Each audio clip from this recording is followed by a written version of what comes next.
and welcome. We have a show tonight that is, I think, going to be very informative. We're going to talk about trees and about the infestation that's coming our way that you've been hearing some about, maybe quite a lot about, the ash borer infestation. My guest tonight tells me that we are going to probably most likely lose a couple million trees in the metro area, and we're going to lose almost 1 billion trees, 1 billion with a B, in our state to the ash borer disease. So that statistic got me thinking, and I thought we need to learn more about this, what we can do about it, why it's happening, etc. So thank you for being with us tonight. My guest is Karen Zumak, and Karen is the Community Forestry Manager of Tree Trust. And if you don't know about Tree Trust, here's a chance to learn. You should know about it. It's a wonderful organization. You're celebrating your 40th year. That's right. In our area. And I've known about it maybe for 10 or 12 years because I've been one of the lucky recipients of a tree each year. But why don't you, Karen, tell us the mission of Tree Trust and just some about it. So Tree Trust has been around since 1976. Our mission is to improve the community environment by investing in people. So we do that by a variety of things, but the predominant thing that we do is youth employment and job training. That kind of is the springboard for a lot of the outreach that we do, and we also have a community forestry program, which I am in charge of, that helps to, what I like to say, put trees in the hands of people. And the youth employment and job training part started first, correctly? Yes. Yes. And you tell how the tree part became part of it. So in 1976, the Twin Cities was facing a very similar issue with trees as we lost more and more trees to Dutch elm disease. Our founders, two prominent tree lovers here in the cities, kind of came together and said, we've got a lot of youth that are unemployed. We have a lot of trees that are dying and need to be replanted. How about if we start an organization that can put those folks back to work and reforest the cities? So the Tree Trust then became an entity that has planted hundreds of thousands of trees over the past 40 years. What a neat idea, isn't it, to think of two problems that you wouldn't ordinarily pair together, but for the benefit of both parts of the problem, right? Or both problems. And you've put thousands of kids to work, haven't you, through the 40 years? Yes, several thousands of kids. I'm not exactly sure what the total number is, but it's a pretty large number. We'll tell you a bit more about the youth and job training part of it later if we have time, but I want to focus really on this big problem that's facing us. First of all, it's often called the emerald ash borer, and you just told me that's because it's beautiful and emerald green, and it's a terribly destructive bug. Nasty is beautiful. Isn't that an odd, ironic part of nature? It is. Yeah, that's interesting. And where does it come from, Karen? So they think that it came. Researchers believe it came to the United States on packing material back in the early 2000s. Originally, kind of the epicenter was in Michigan, and has kind of spread out from there since around 2002. So it's been in the United States for quite some time, and it has killed hundreds of millions of trees at this point. So it's just a matter of time before we see them all. So Michigan via the St. Lawrence Seaway, then? That I'm not sure exactly of the pathway, but packing material seems to be a pretty easy way to get any kind of invasive pest over from other parts of the world to here. But originally, this bug was in Asia. Yes, it's a native borer in Asia. The ash trees there live just fine. They coexist fine together because they've kind of evolved together over their time on this planet, and our trees here aren't at all resistant to it the way the trees are in Asia. Sort of like they're immune to the negative effects. That's That's correct. interesting. Like with certain flu strains, we might be immune one year and Right. not the next. Oh, how interesting. So how bad has it gotten in Michigan in terms of their tree loss, and what other states are really impacted? Well, right now I believe that the emerald ash borer has been found in 25 states. So you can think it started in one state and is now spread as far as Colorado, as far south as Louisiana, up to Massachusetts. So it's been devastating in states like Ohio and Michigan and Indiana. Wisconsin is really starting to see the effects in a way that's making it very difficult to manage. Illinois is pretty overrun with it as well. So it's pervasive. It moves pretty quickly. It's essentially, if you remember Dutch elm disease, it's similar to Dutch elm disease, but we like to say it's Dutch elm disease on steroids because it just happens so quickly. And once the trees die, they become extremely brittle. They become extremely dangerous. Unlike Dutch elm disease, where you could leave an elm tree standing for years, Right. That's not something you can do with an ash tree because they tend to fail so quickly. And so when you say dangerous, you mean they can split and break and crash down and hurt Right. people, kill people. And so how fast does a tree die from an infestation?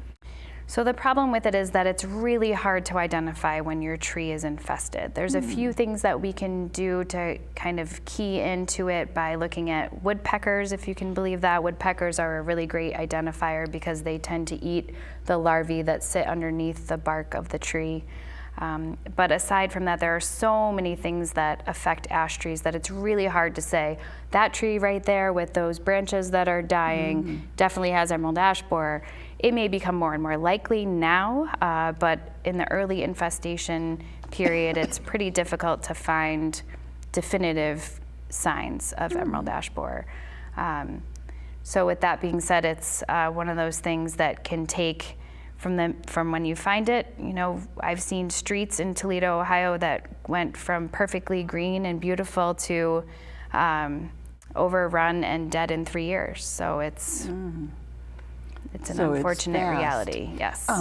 But the signs to a scientist or a tree expert, there are some specific signs, and one is the D sign in the bark. Right. Tell us what that looks like. So what happens is emerald ash borer will lay its eggs on the bark, and then those larvae tunnel into the conductive tissues within the tree. And that's what essentially will end up killing the tree, is when those conductive tissues kind of limit the transportation of nutrients and water up and down the tree. So it essentially starves. So as those larvae mature, they exit out of the bark so that they can go and fly and do their thing to make more terrible emerald ash borers. But they do create a D-sized exit hole that is 1/8 of an inch in diameter. Very, very small, very difficult to see. And because the infestation typically starts at the top and moves its way down, it's pretty difficult for most people to see. Unless we got up on an extension ladder. Well, an extension even ladder, or then. if you're, really looking at a tree that's been highly infested, is when you're really going to see things down at any kind of level that you'd be able to recognize. So. How many trees have we lost in the Twin Cities and metro area already? Do you have any estimate? So the Minnesota Department of Agriculture is the agency that's kind of been in charge of the management of emerald ash borer to date, because it's kind of an emerging pest. It's not something that's completely established within the state of Minnesota. So right now they have on their website, through their GIS mapping, they've identified 2,000 trees. Now many, I'm not sure what the number might be of the number of trees that have been removed already that have been infested. So it's hard to say exactly what that number looks like. The city will remove trees that are diseased on the boulevard, but homeowners, of course, then are responsible for any ash tree that is in their yard, correct? That's correct, yes. One of the things that I think frightens homeowners is the cost, and this isn't something you're, probably wanting to talk a lot about, but do you have any idea what it costs to take down an old ash tree? I'm not sure of what the going rate is. There's lots of complicating factors, like where the tree is located on the property, if you need to use a giant crane to get it out, or if you can just simply piece it. But what I do know is as more and more trees become infested, they become more and more dangerous. So they become more and more difficult to remove because they become more of a risk to the people who might be removing them. So it's kind of one of those things that if you've decided that you don't want to keep your ash tree and you're not going to use pesticides to treat it, to preserve it, then your best bet is to remove it before it becomes a big infestation here in the cities, because it will only cost you more. And probably set up more spread because of the disease proportion, right? So it's actually, there isn't actually a disease associated with this. The problem is the bug. The bug is the disease. Okay. So when you hear infest, yes, so it's there's nothing that the beetle brings to cause the tree to be sick. It's the beetle that sickens the tree. So it's one of those things homeowners need to decide if they find that tree to be of value, if it's something that is providing shade for their home, and trees of all sorts provide all kinds of benefits for our communities, and some of them are worth saving. So I think it's really important for homeowners to make that decision of what route they want to go. An informed decision. I want to talk with you in detail about the benefits, but first, for those of you who might be saying, I'm not even sure what an ash tree looks like. I mean, we know maple, we know oak, we know, lots of other kinds. But ash, we're going to put some photos up, but just describe what an ash tree typically looks like. So there's a couple of things that you can use, especially early in spring, to recognize what an ash tree is. They typically are almost the last trees to leaf out in the spring, which will be an interesting thing to think about, because as more and more trees die, you can really start to visualize what those numbers will look like, because those trees are the last ones to leaf out.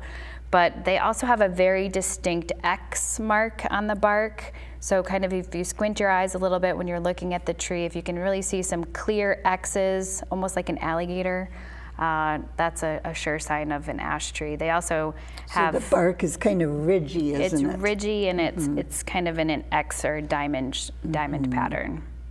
And the branches are very horizontal to each other. So it's an oppositely branched tree. So it'll have, for every branch that comes out, there'll be two that are directly opposite it. And that kind of makes more of that almost Y shape when it's And that's mature. true of the leaves too. And that helps a lot, I think, for identification. What tree would be similar to it? I'm thinking, what would people possibly confuse it with? So confuse it with, there aren't too many. I would say maybe the Norway maple, which is also pretty popular on the streets around the cities. But once you recognize an ash tree, you'll never miss it again, because it's really something that once you see it, you can't unsee it, unfortunately. And you and I were talking earlier, it's kind of a scraggly looking tree quite often. This is not one of the beautiful ones. No, well, it's although beautiful. I love trees, so I guess. Who was the poet that wrote, I have never seen a sight as lovely as a tree? That comes to mind. Benefits of having the ash, the elm, all of our trees. I mean, there are so many health benefits, and that's one of the reasons I thought this is a fit for my show, because we focus on health and social issues. What are some of the benefits that are health related? So trees in general provide a plethora of benefits. So the things that we all understand, even as young as kindergartners understand, that trees give us shade. That's a big one, providing that energy conservation. But when you think about that energy conservation, it's also looking at, we're using less energy, right? We have a large shade tree, so we have that shade on our home. Maybe we don't need to use the air conditioner quite as much. So then the trickle effects of using less energy, so there's less particulate matter. There's a tree planted so the between... air stays cleaner. So the air stays cleaner. A tree planted between the boulevard, which is typically that strip between the sidewalk and the street, can remove up to 50% of the particulate matter that we breathe in our indoor air. So that tree between your house and your street is filtering your indoor air in a way that, probably people don't think much about. Huge. So those I boulevards... think we should almost put that up. Right. In writing. That is a statistic I had not heard. Well, that, and when you get to the point of environmental justice and, people who really need these boulevard trees to help them in a way that's disproportionate to some, a lot of times we find that lower canopy areas tend to be equal with low income areas because there's a lot of renters or there's a lot of low-income housing and there's not a whole lot of money being spent on greening and landscaping. And those trees that are on the boulevard, those public trees, are providing a really big service to those residents.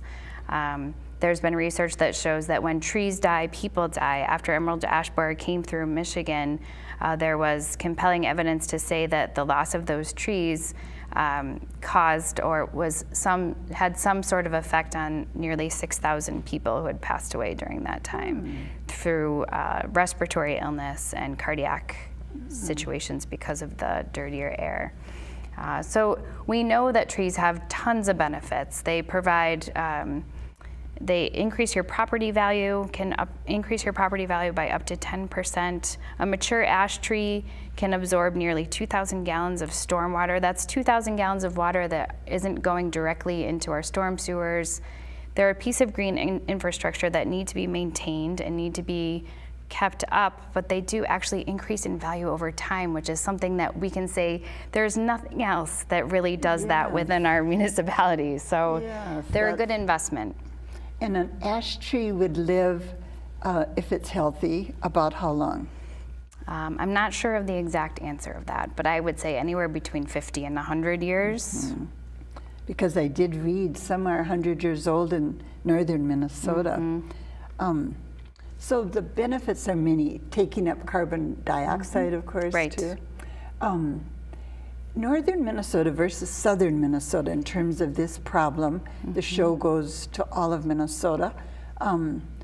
What's the difference in terms of the potential loss and problem south versus north in our state? Well, I don't know that there's much of the difference is more about numbers, I think.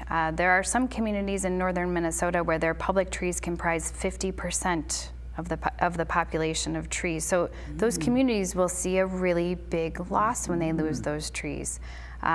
Maybe those trees are only 2,000 trees, but that's still 1,000 of those trees in those communities. So I think that the important thing to know is that this is a problem that will reach every corner of the state.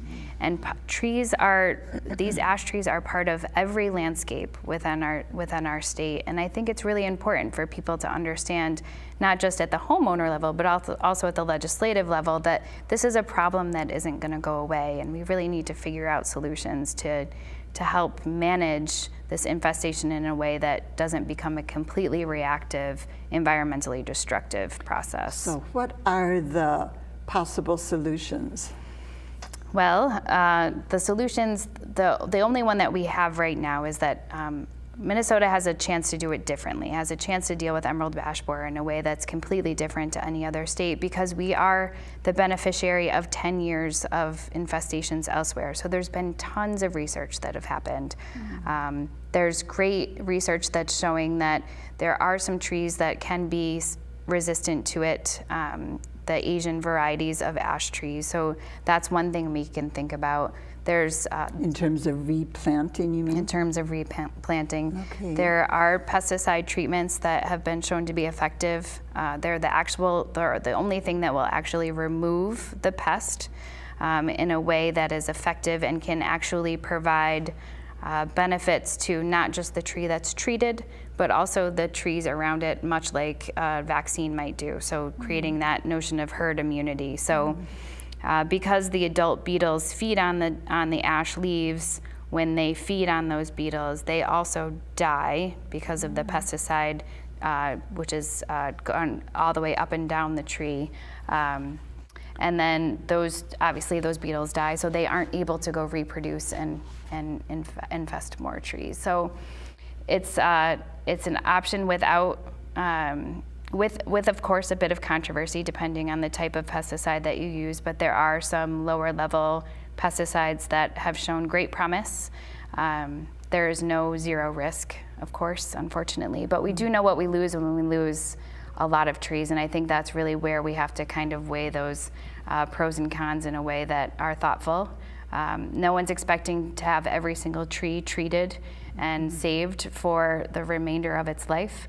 But I think in order to create a more orderly transition away from these communities that have 20 or 30 or 40% ash, pesticide use in selected species of types of trees that are considered high quality probably isn't the worst way to go. And I understand, I don't know much about this, but the Minneapolis Park Board apparently feels we should just cut all ash trees down immediately or as soon as possible. And your take on that? So they're looking at a large quantity of trees in Minneapolis. There are 40,000 trees on public rights-of-way. There's about another 160,000 on private property. And we're talking ash. So we're just talking ash trees. So that's a pretty high percentage of trees. And they've decided that through a process that they're kind of looking at as let's find a way to remove these ash and replant in a way that is thoughtful, so they aren't kind of coming through and cutting down every single tree in a neighborhood unless it's already infested. They're just removing trees that are lower quality, starting with the lower quality ones and removing no more than 20% on a block, whether the tree's infested or not. And your thought is that we should wait and see if it becomes infested? My thought is that I think that there are some trees worth keeping around, and maybe cutting them down completely kind of out of hand maybe is a process that leaves us with less options. So keep our options open is your approach. Right. Are homeowners needing to go to Tree Trust to get more information on the pesticide of choice or options? Where can we go to learn more? And then is the city handling the pesticide decision with the trees that they are treating, if they're going to treat any? So the city of Minneapolis is not treating any trees. Okay. There are trees that homeowners can treat. If you have a boulevard tree that you really appreciate and maybe want to keep around, you could pay to have that tree treated. You do have to contact the park board. You have to make sure you're using a reputable organization that does it within the kind of labeled use, so that everything is happening the way it should be, but it also puts it into the database for the park board so that they can make sure they don't cut that tree down in the end. Okay, right, if you're paying to treat it, you would not want that. Right. Do you have any idea how much it costs? I remember trying to save a Dutch elm tree, and it was quite the process. Yeah. Well, it varies. I think it depends on the company that you use, but it can cost anywhere from $100 to $150 a treatment. But when you think of the benefits, the potential benefits, well, it's so complex, isn't it? In terms of any natural things that could happen to stop this, one of the things you mentioned was 30 below temperatures for more than 1 or 2 nights. Right.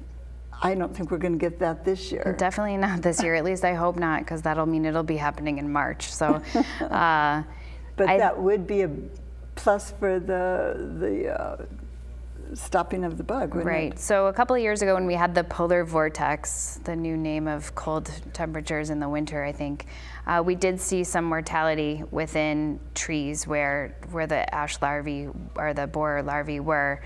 But it wasn't a complete wipeout. We saw reductions of anywhere from 50 to 70%, which has been great because it's actually kind of bought us Slowed some more things time. down.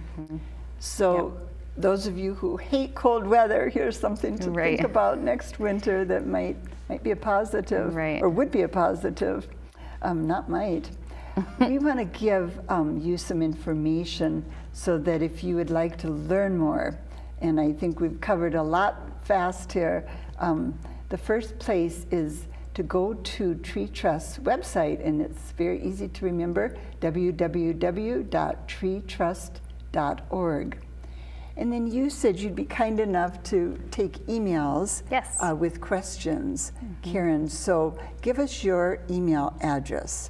It's Karen, KARENZ, as in zebra, at treetrust.org. Okay, so very easy, Karen Z at treetrust.org. We just have a minute left. Are you again going to be giving out trees to Minneapolis residents? And St. Louis Park has a program, Minnetonka has a program. Yep. This show may air in some places before the sign-up time is going to be workable. But just in 30 seconds, tell us about this great program. So it's a great program that's funded by each of those communities. So the city of St.